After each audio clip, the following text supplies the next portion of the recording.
रामलाल एक छोटे से गांव में रहने वाला किसान था। उसके पास 3 एकड़ जमीन थी जो उसकी आजीविका का एकमात्र साधन थी।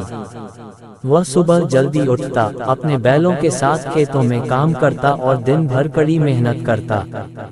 खेती ही उसकी जिंदगी थी और वह अपने बच्चों को अच्छी शिक्षा देने का सपना देखता था। पिछले कुछ वर्षों में मौसम का मिजाज बदलने लगा था।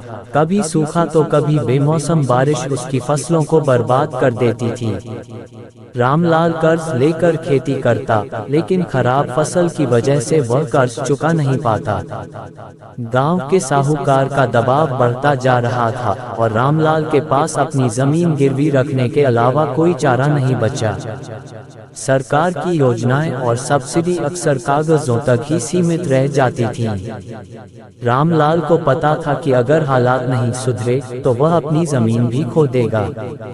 एक दिन गांव में कृषि विभाग के अधिकारियों का एक दल आया। उन्होंने किसानों को जैविक खेती, फसल विविधता और पानी के सही उपयोग के बारे में जानकारी दी। रामलाल ने इन तरीकों को अपनाने का फैसला किया। उसने अपने खेत में ड्रिप सिंचाई प्रणाली लगवाई और रासायनिक खाद की जगह गोबर खाद का उपयोग शुरू किया। धीरे धीरे उसकी मेहनत रंग लाई। उसकी फसल पहले से बेहतर होने लगी। उसने अपने खेत में गेहूं और धान के अलावा सब्जियां और फल भी उगाने शुरू कर दिए। इससे उसकी आय में इजाफा हुआ और वह साहूकार का कर्ज चुकाने में सफल रहा।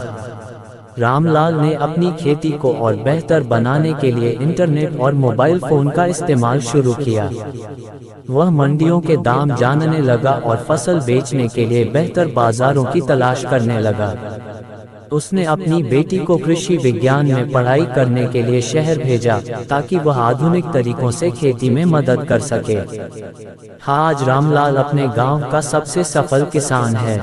उसने न केवल अपनी जमीन बचाई बल्कि दूसरों को भी नई तकनीकों और वैज्ञानिक खेती के बारे में सिखाया। उसका सपना अब सिर्फ अपने परिवार तक सीमित नहीं रहा।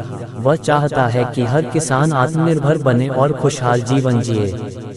रामलाल की कहानी यह संदेश देती है कि मेहनत, धैर्य और सही दिशा में प्रयास करने से कोई भी समस्या का समाधान किया जा सकता है। हमारे देश का किसान यदि संसाधनों और ज्ञान से सशक्त हो तो वह न केवल अपनी बल्कि पूरे देश की तस्वीर बदल सकता है। किसान हमारे जीवन का आधार है और उसका संघर्ष और सफलता हर भारतीय के लिए प्रेरणा है।